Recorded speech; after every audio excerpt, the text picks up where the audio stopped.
Welcome back to the Domestic Supply Chain Summit. I'm John Kingston, FreightWaves editor at large. When I first began writing about independent contractor issues for FreightWaves, I kept waiting to learn about that one law, that one regulation that would clearly define when a worker should be classified as an employee and when they can be classified as an independent contractor. And it didn't take me too long to realize that there was no such law, there was no such regulation, and that instead you had a precedent here and a precedent there that all seem to say different things. And ultimately, you're going to need a lot of lawyers to sort through everything. That has become particularly evident in a process that has now been going on for almost 2 years. It involves the definition of an independent contractor at the Department of Labor. The Trump administration put its own rule forward in its waning days, really just about 2 weeks before Joe Biden was sworn in as president. That rule was seen as favorable to the ability to define a worker as an independent contractor. The Biden administration yanked the rule, was then told by a court that it didn't do it the right way, and the Trump rule went back into effect. Now the Biden administration has proposed its own rule, and that's been controversial too. So here to sort it all out for us is James Mahoney. Jim has been at his own firm in Arizona since 2009, focusing on the field of trucking and transportation, with clients ranging from brokers, forwarders, carriers, and everything else in between. Prior to that, he was an attorney with Swift. He's got good New York genes. He went to undergraduate at Fordham and law school at NYU. So, Jim, welcome to the Domestic Supply Chain Summit.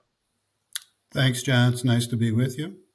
So I became interested in having you here on the summit when I saw your letter to your comment to the Department of Labor on the proposed rule. So why don't you start by giving your interpretation of the rule? And it might be good if you could talk a little bit about the economic realities test, because that's at the heart of both the Trump rule and the Biden rule, but with very different interpretations. Well, John, I think the economic reality rule actually will be a point of contention going into when the law is enacted. It's very difficult to determine when a driver for a motor carrier as an independent contractor, we call them owner operators, obviously, what makes them strive towards economic realities. Every independent contractor wants to make money. Every independent contractor goes into driving as an owner operator because he wants to make money. He wants to be his own boss. He wants to be an entrepreneur. As I mentioned in my comment to the DOL, most trucking executives today started out as independent contractors with one truck and either themselves or maybe a cousin as a driver. But most of them started out on their own with the objective of trying to become a business. And so that hasn't really changed. In economic reality, we have a number of independent contractors, particularly those who drove at the ports of LA and Long Beach, which now have, with California's AB5 law, has essentially done away with independent contractors at the port. Everyone's an employee. There's been a shakeout by a number of class action lawsuits against motor carriers over that. And all of that was initiated by the Teamsters. And don't get me wrong, I'm not opposed to unionization. I was a Teamster myself for 7 years, having gone through law school in the shop steward's office, taking naps there and studying, etc. I did enjoy being paid extra for the 15-minute walk to the bus, to the parking lot, and all that. But yet there remains a number of individuals who want to be entrepreneurs. They don't want to be independent contractors. Now, under the Trump regulation, there were basically, two factors: whether the worker driver had an opportunity for profit or loss. That's the definition of being an entrepreneur, and the degree of control. over that person. Right. And let me just interrupt here and point out that those are two of the, is it 5 or 6 points in the economic realities test, correct? In the new one, yes. In the proposed Right. rule. Right. And but what the Trump rule did was it made those two that you just mentioned, control and the opportunity for profit, to be more important than the others. And under the Biden interpretation, they're all equally weighted, correct? That's absolutely correct, John. They all have about the same weight. However, there's an opportunity for profit or loss if you're an independent contractor, and everybody knows that they have to be a businessman, take care of books, keep track of fuel, etc. There must in the new law there must be a new regulation or rule. There must be an investment by the worker, and that when I hear the word investment, it used to mean who owns the truck and who is paying for the truck. And for the most part, independent contractors either own their own unit, power unit, or they're under lease with an entity that leases trucks to them. And so that's not necessarily defined in the new rule. And so, when a plumber comes to your house to fix the sink, he brings his own tools. So, what does an independent contractor bring other than a power unit? Does he bring his expertise, his knowledge, his knowledge of routes? All those things add up to a certain amount of investment. Right. And moving away from the trucking issue, like one interpretation of the investment rule was if you're a courier, let's say, and you're using your own car, to deliver whatever. The idea, the Department of Labor in its proposed rule seemed to suggest that, well, you probably have a car anyway, therefore you can't use that car and be seen as an investment in your business. That's one interpretation. Well, that's true in the motor carrier industry as well, because very many independent contractors have a power unit that they use on their own personal time. That may be their personal conveyance. Uh, Going back to your example of a courier, the courier is using the vehicle to make money. So he's going to be conscious of where he fuels.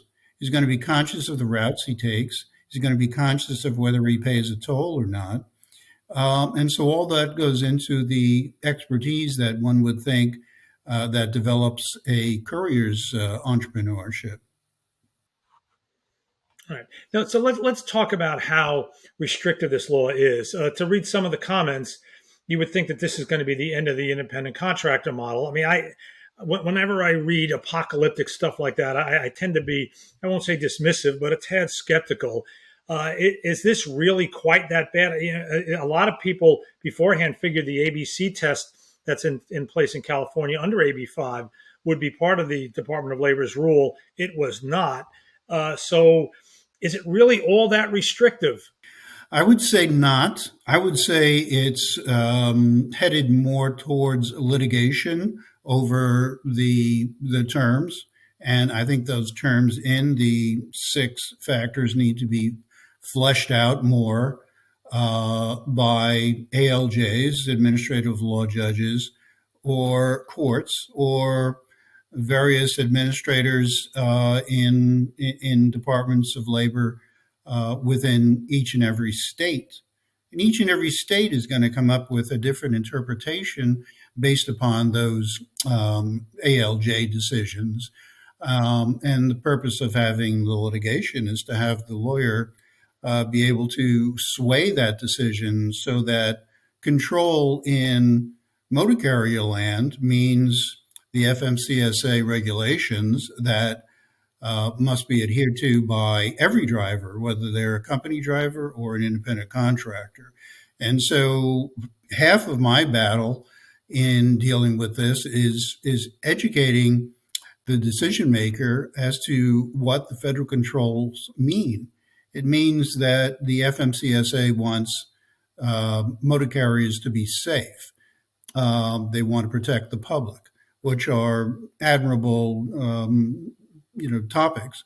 However, there's a certain amount of control that judges will see as over the top control, such as the hours of service, such as meal breaks, or such as who and when can drive where and what loads they're going to take.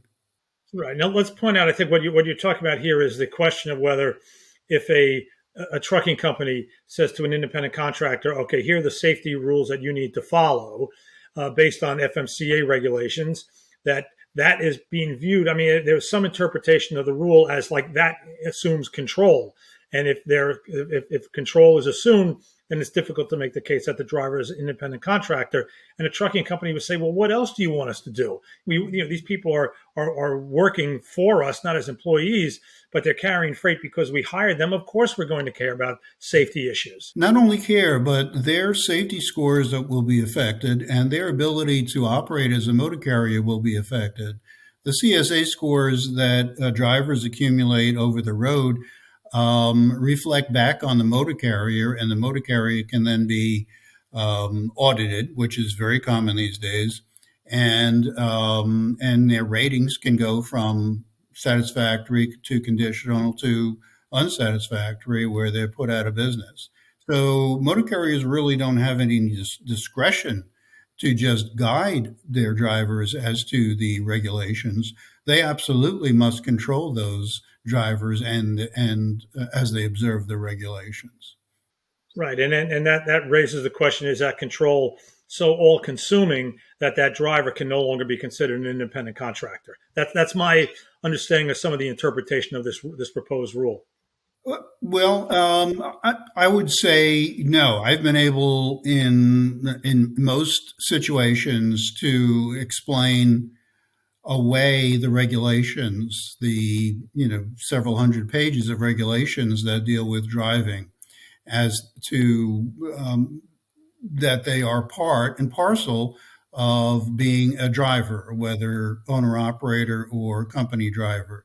And generally, judges, whether they're workers' comp judges, uninsurance employment judges, wage and hour judges, whatever the case may be, they tend to understand it. Whether they go along with that is, another issue, because they always say, well, it's a mixed question of fact and law.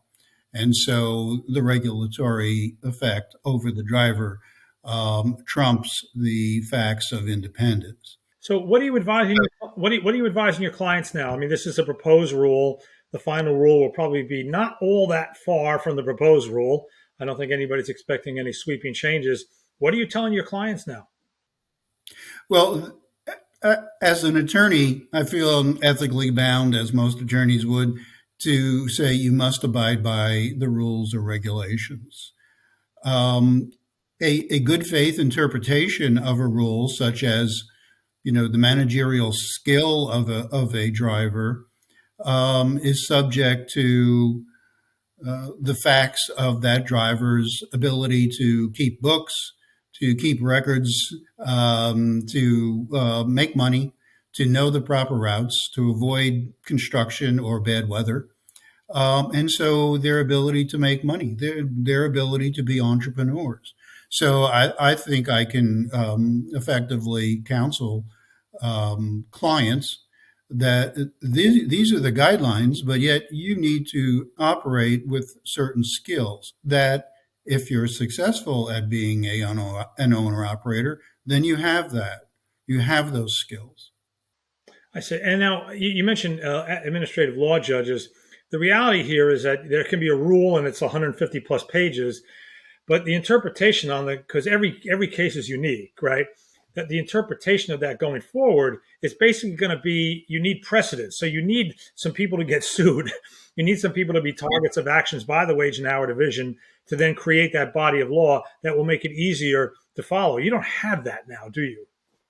No, you don't, but you will shortly, because there will be class actions brought under this. There will be vigorous attempts by various state agencies which administer these rules on the basis of being funded by the federal government, they will be administering the rules. So you need to understand that drivers who are independent contractors who want to be employees will make, perhaps if they're injured, make a comp claim, at which point then you must defend the independence of that driver um, as part of the motor carrier's defense. So you would expect that soon after this rule is implemented, which is, I guess, expected maybe the first quarter, no later than the second quarter, that there would be litigation that would come soon after that? Yes, I do. I believe even California's AB5 is not yet seen too many decisions, but they will in relatively near future. And if there are class actions, then they'll be taken up to the appellate level and further. So we may end up with having 50 different types of rule decisions on this particular six-factor test. And let's point out something that, let's say it gets implemented, the rule gets implemented in the first or second quarter. If a Republican wins the White House in November 2024, it is reasonable to assume that this rule will go away to be replaced by something that's maybe verbatim the Trump rule that's in place now, or maybe something else. Well, that's true. That's all dependent on politics. Well, it's going to be a long ride. As I said, I kept waiting for that one rule or that one law that was going to make it all very clear to me. And it came to my realization that there's no such thing. So it's a fun trip. Actually, if I could just say that while California is anti-independent contractors, my home state of Arizona, my adopted state of Arizona, is indeed very favorable to independent contractors and has enacted a couple of laws that enable drivers who want to be entrepreneurs to actually state that in a contract and submit that to courts and to insurance companies so that they're not charged for workers' comp insurance or found to be employees. Right, and you did mention that in your comment to the Department of Labor. I did. Maybe they'll take a hint. Okay. We want to thank James Mahoney for joining us here today at the Domestic Supply Chain Summit, talking about the proposed Department of Labor rule that would, on independent contractors, that would be implemented and governed by the Wage and Hour Division. Jim, thanks, and please come again. Well, John, it was a pleasure. Thank you so much. So I'm your host, John Kingston, and please stick around for more Domestic Supply Chain Summit content here on FreightWaves Live.